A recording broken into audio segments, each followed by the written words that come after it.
Hi everyone, this is Mr. Mazzini. I'm here to kick off our new book, Shine, for our One School, One Book project. This morning we all met as a school. We read the first chapter together and we talked about the characters and we talked about what we're going to be seeing throughout the book. The one great part about this initiative that we started last year was that I started getting feedback from parents and students of how everyone was reading together at home. And we're doing this in anticipation for Read Across America Week, which is the first week of March. And this is exactly what we should all be doing, is not just reading together, but not just reading, I should say, but reading together and spending more quality time together. It's something that we're really pushing here more and more. And encouraging. So I hope that you all enjoy this book. I know not everyone in the house can read together. I know maybe just sometimes it's just a student, and that's totally understandable. But I think it's also a great discussion topic at dinner time. This last year, we gave one book to each family. This year, every single student is getting their own book, and then the author will be coming in for a visit. And of course, I'd like to thank the PTO who funded this endeavor and are always behind our educational programs. So let's begin. If you open up, the first page is a letter to the readers from the author, and it talks about how him and his wife worked on this together.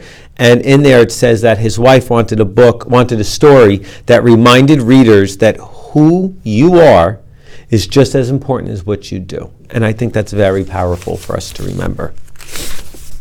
So we will start with chapter 1. I'm going to read chapters 1 to 5, which is tonight's assignment. All right? Chapter 1, Starry, Starry Night. Some people are meant to shine. Others are better off blending in. Me? I'm a blender. But tonight is one of the biggest nights ever for my dad, so I'm here to help. Dad's singers are on stage at the Municipal Auditorium waiting for the curtain to rise. I'm off in the wings, dressed in black, trying to disappear. My dad, Marcus Milley, is a music teacher at Fairview Middle School. His a cappella group has finally, for the first time in recorded history, by some sort of miracle, made it all the way to the biggest show in town, the finals of the Winter Sing-Off. The place is packed. The local news crews are here too, taping reports for their 11 o'clock broadcasts. The finals, I hear the reporter from Channel 8 saying to a camera. You can't get much closer to the big finish than that. Dad's group sailed through the first 2 rounds with their mashup of Let It Snow and Winter Wonderland, which, by the way, sounded even better on a stage, sparkling with glittery spray can snow. Now, they just have to do one more song for the judges, and they'll do it without instruments or even a piano because that's what a cappella means. It's all vocals and shoops and mouth noises. I don't go to Fairview. I'm a 7th grader at Westside. That's a good thing. Music is Dad's life, and even though I'm related to the director, I don't sing well enough to make the Fairview Choir, or any choir. And just a side note, Mr. Mazzini never made a choir because I don't sing well either. Because I can't carry a tune in a lunchbox. At home, I don't even sing in the shower, and we definitely don't do carpool karaoke. Anyway, like I said, Dad has never come this close to winning the big county-wide holiday a cappella contest, and I've never been more excited for him. That's why I volunteered to be his assistant and help out backstage. Dad and the singers are the main attraction. I'm just a moon orbiting their planet. This is it, Piper, says Dad, his eyes twinkling with excitement. So that's the main character's name, Piper. You've got this, I tell him. We fist pump on it. The curtain will go up for everybody's final songs in 7 minutes. I can see other choirs waiting in the wings. Some are in red and green outfits, others are in sparkling blue and silver. The backdrop is a row of Christmas trees flanked by a cardboard menorah and a Kwanzaa candle set. Dad's group is totally focused, doing their vocal warm-ups. Ah, ooh, oh, oh, ah. They limber up their lips with a tongue twister. Red leather, yellow leather, red leather, yellow leather. Suddenly I hear a cough. Dad twirls around. Now there's panic in his eyes. One dry throat in the soprano section could ruin everything. That's exactly what happened at the Nationals last year. Dad and I watched it on YouTube. A coughing fit took down the top team in the country. A girl up front was hacking so much during Let It Go that she sounded like a high-pitched chihuahua. Water piper, Dad says. From the tremor in his voice, I can tell he remembers that disaster too. Room temperature water, I added, because my scientific brain knows that room temperature water is much better for vocal cords than cold or hot. Cold water could actually hurt a singer's voice, tighten the cords when they need to be loosened. You don't want hot water either, because it can cause your pharynx to swell slightly. You should also avoid dairy. I take off looking for a water dispenser with one of those hot taps for making tea, so I can quickly pour the perfect mix of hot and cold to achieve room temperature. On the far side of the stage, I think I see one. It's right behind a competing a cappella group, but they're not doing any last-minute vocal warm-ups. They're too busy pointing, laughing, and make fun of Dad and his singers. Chapter 2, the stiff competition. Fairview Middle School shouldn't even be allowed to enter a competition as important as this, I hear one girl say. They are such amateurs. She has her hand propped on her hip and is very huffy. It's so close to the holidays. Perhaps the judges were feeling charitable, says a boy sarcastically. 'Tis the season and all that. Actually, Ainsley, another girl says to the huffy one, I think Fairview deserves to be in the finals. Their mashup of Let It Snow and Winter Wonderland was amazing. At this point, I want you to really start paying attention to all the names being brought up. Are you kidding, Brooke? It was more like Winter Blunderland. Some of the other kids snicker. Brooke, the girl who complimented Dad's singers, drops her head a little and slumps her shoulders. The kids in this group look a lot slicker and more polished than Dad's group. All the girls are wearing the exact same plaid skirt, white blouse, and navy blue blazer with a fancy crest. The boys are in khaki pants, white shirts, striped ties, and the same blazers. Dad's choir is in whatever white shirts, black pants, and black shoes everybody could find. Dad, too. His boys are wearing holiday ties. Dad's features a very operatic Santa. I tilt the twin taps on the water dispenser and check my watch. It's still 5 minutes to curtain. I have time to eavesdrop. We are Chumley Prep, boasts a boy. We are the best, no matter the endeavor. Hear, hear, says another boy. Chumley Prep is the school over in the part of town where there's a country club with a golf course and where all the homes look like palaces surrounded by gigantic oak trees. Sometimes on Sunday, Dad and I drive around over there and gawk at the houses. Tuition to Chumley Prep is super expensive. That would explain why I don't know anybody who ever went there. Except, of course, my mother. 20-some years ago, she won a full music scholarship and went to Chumley. My mom was basically the opposite of me. Everything she touched sparkled. From what I've heard, she never disappeared into the background. Ever since she was little, people called her a musical prodigy. She could sing, play the cello, and even jungle maracas.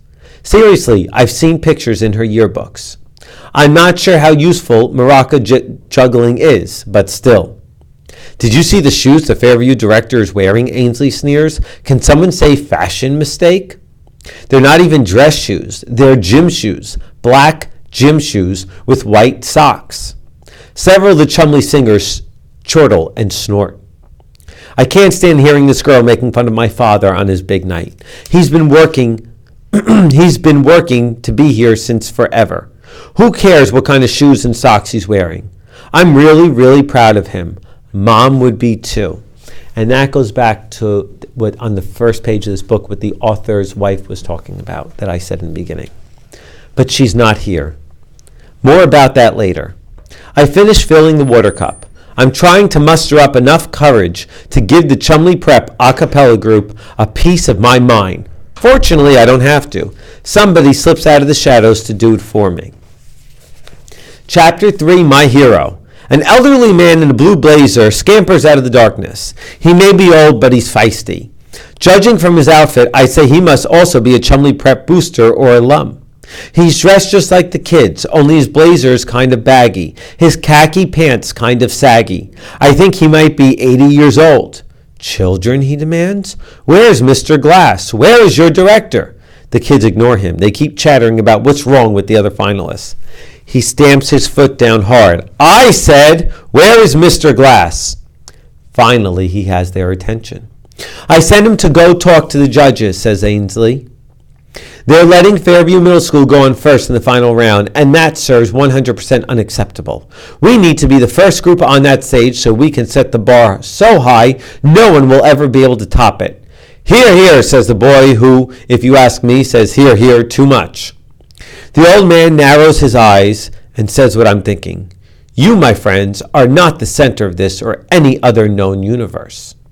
Wow, he's quoting Nelly Dumont Frise, one of my favorite astronomers. But the group from Chunli Prep isn't as impressed as I am. Several kids roll their eyes when the man isn't looking in their direction. He takes a small step forward. Think hard about what you want to be, children, he tells them. Think very, very hard. The group is stunned silent for maybe 2 seconds. Who do I want to be, says Ainsley. How about a winner? Other members jump in and pile on. I want to be famous. I want to be a person who goes to Yale and sings with the Wolfenpoofs. The old man shakes his head and walks away. Me? I race across stage with my cup of room temperature water. I need to make sure all of Dad's singers are at their absolute best, because I've never wanted them to win a competition so much in my whole entire life. Chapter 4, Dad's Rising Star. My new favorite song of all time? A Merry Holiday Medley, snippets from 30 different holiday songs in 4 minutes. Everything from Santa Claus is Coming to Town to Rocking Around the Christmas Tree to Kwanzaa Celebration to the Dreidel Song. All done pentatonic style by 20 middle school kids. That's what Dad's a cappella group did to win, for the first time ever, the Winter Sing-Off. Woohoo! They call the group on stage to take a bow. The judges give Dad a trophy. His singers present him with a dozen roses wrapped in green tissue paper and a bright red bow.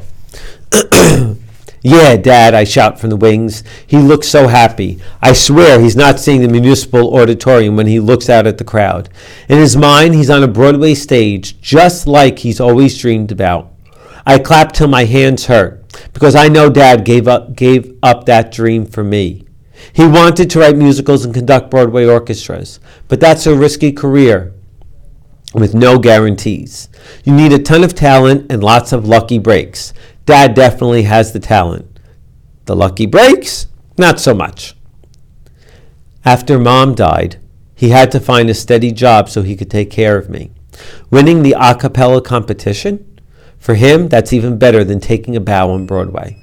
Well, that's what he tells me on the ride home anyway. Now we're learning a lot more about Piper and her background. The next night, we host a big party at our house to celebrate. All the a cappella kids are there making up funny shoop-shoop songs about the punch. They do amazing 4-part harmony on sherbet and ginger ale. Don't add any kale. Ba-doop, ba-doop, ba-doop. Teachers from Fairview and the principal drop by to toast Dad with eggnog and iced sugar cookies. A bunch of my friends from school and other neighbors come over too. Did I mention there are sugar cookies? Your dad is like officially the best choir director in the whole country, says Hannah Schnell, who goes to Westside with me. Too bad this wasn't the state competition. She bites the head off a sparkly red reindeer. Sometimes in big crowds I need a break. It's a blender thing. So while everybody pats each other on the back, I drift off to my bedroom to have a word with my mother. Well, a photo of her anyway. She's dressed in a black gown, cradling her cello and laughing with her head tossed back. The picture was taken the night my mother performed at the world-famous Carnegie Hall in New York City. Yes, she was that good on the cello. Everybody's here to congratulate Dad, I tell her. They were so awesome last night at the concert. You should have heard them. Maybe you did. Anyway, they were amazing. You would have been so proud. Music was something my mom and Dad loved almost as much as they loved each other. So yeah, sometimes I wish I could sing or hum. Chapter 5, Big Mama Bear. Before long, it's nearly Christmas. I'm hoping Santa brings me this awesome star projector I saw in a catalog filled with scientific stuff or a book by my hero, Dr. Nelly Dumont Frise. Dr. Frise is an astronomer at the Palomar Observatory in California and the host of my favorite show on PBS or any other channel, Star Talk. She also used to be an astronaut, one of the few female African American ones. How cool is that? At the end of every show, Dr. Frise winks at the camera and says, "Shine on, stargazers." It's like she's talking directly to me. Why do I love astronomy so much? I guess it all started back in the second grade. My class went on a field trip to the planetarium. They projected a sea of stars on the dome ceiling, and we all oohed and ahed as one by one the constellations were highlighted and morphed into Greekish statue versions, making the formations easier to see. Leo the lion, Gemini the twins, Perseus the hero from Greek mythology. My favorite? Ursa Major, which is Latin for the greater or larger she-bear. Ursa Major was up there in the ceiling of the planetarium protecting her daughter, a smaller constellation called Ursa Minor, the smaller she-bear. When the show was over, my teacher had to drag me out of the planetarium, literally. I made Dad take me back every weekend for like a year. My mom died when I was 3, so I don't remember much about her. But when I look up at the night sky and see the Big Dipper and connect the dots to complete the Big Mama Bear, that's my own personal translation of Ursa Major, it's like my mom is up there every night looking out for me. Even during the day or when the night sky is cloudy and I can't see any stars, I know she's still keeping an eye on Dad and me. Stars like that. Stars are like that. They're always there, whether we can see them or not. My job, to keep looking out for Dad like Mom would if she were here. Speaking of Dad, I plan to give him a special present this year instead of my usual original cast recording of his favorite new Broadway musical, an engraved silver frame with a photo of him and his award-winning a cappella group performing on stage at the competition. And if you squint, you can kind of see me dressed in black, holding a cup of room temperature water in the wings. I almost have enough money to buy the picture frame because I have a part-time job walking a pug for Mrs. Helen Gilbert. She's a widow who lives in the senior citizen apartment complex a quick bike ride away from our house. But that afternoon, as I'm putting Mr. Pugsley into his harness, I get some bad news. So that's tonight's assignment, everyone. We're going to have assignments for the next few weeks, and there will be a star reader, a surprise reader each night. I hope that everyone enjoys that. I hope you enjoy this book as much as I do. I'm very much looking forward to speaking with all of the students about their experience as we go through the book, because the response that I got last year from the students was just astronomical. No pun intended on Piper and her love of the stars. In many ways, it is a very moving book, and some may find it more moving than others. But if you remember from last year, Save Me a Seat, we learned about the characters as the book went on and their relationships with either at home or with friends, and we learned to shape opinions, right, based on that knowledge. And as this book goes on, your opinions of people will change. But that's the beauty of reading, and I hope that everyone enjoys it. Thank you very much, and have a great night.